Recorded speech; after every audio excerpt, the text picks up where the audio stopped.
Okay, let's go over how to dose isometric loading for the rotator cuff, specifically when it comes to tendinopathies. So oftentimes we'll feel kind of a pain in the back side of the shoulder, maybe a little bit around the side when we move the arm overhead, when we initiate abduction, or maybe when we move into external rotation, or even the end range of internal rotation.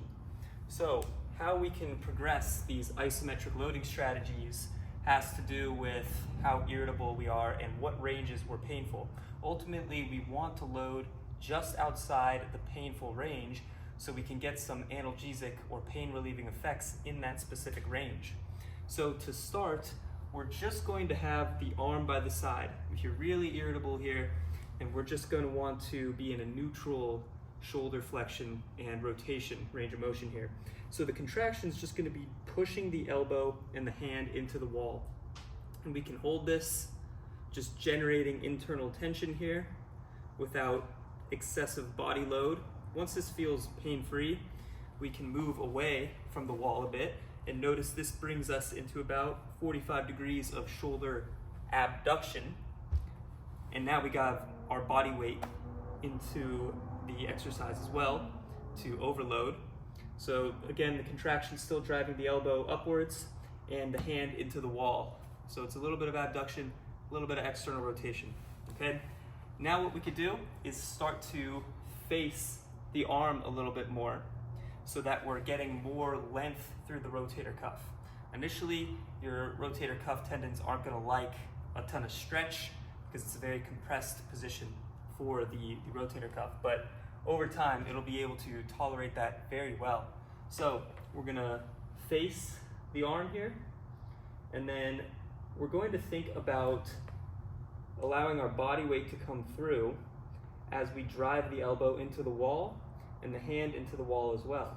Now, the more we bring our shoulder outside of the elbow, the more stretch we get to that area, and the more we retract the shoulder blade, the more stretch we get as well. So I'll show you from here. If I bring the shoulder out to the side a bit relative to the elbow, we get more length through the rotator cuff here.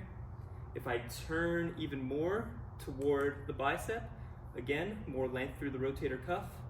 And the contraction is continuously driving the elbow into the wall, the hand into the wall as well.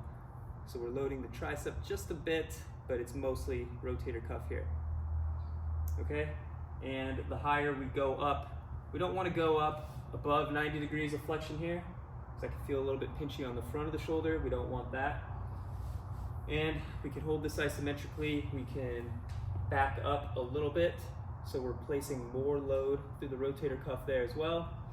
So if we stay a bit protracted here, that's a little bit more tolerable because there's less length in the rotator cuff. If we retract and move the chest closer to the wall and extend the spine, there's more length through the rotator cuff there. So this would be the end stage progression here.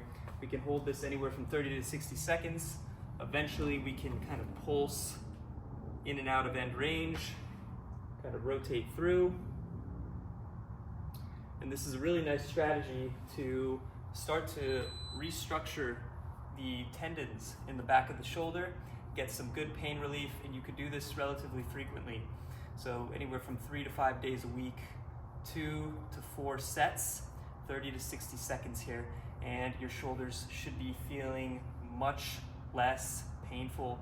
And do this before any upper body strengthening exercise.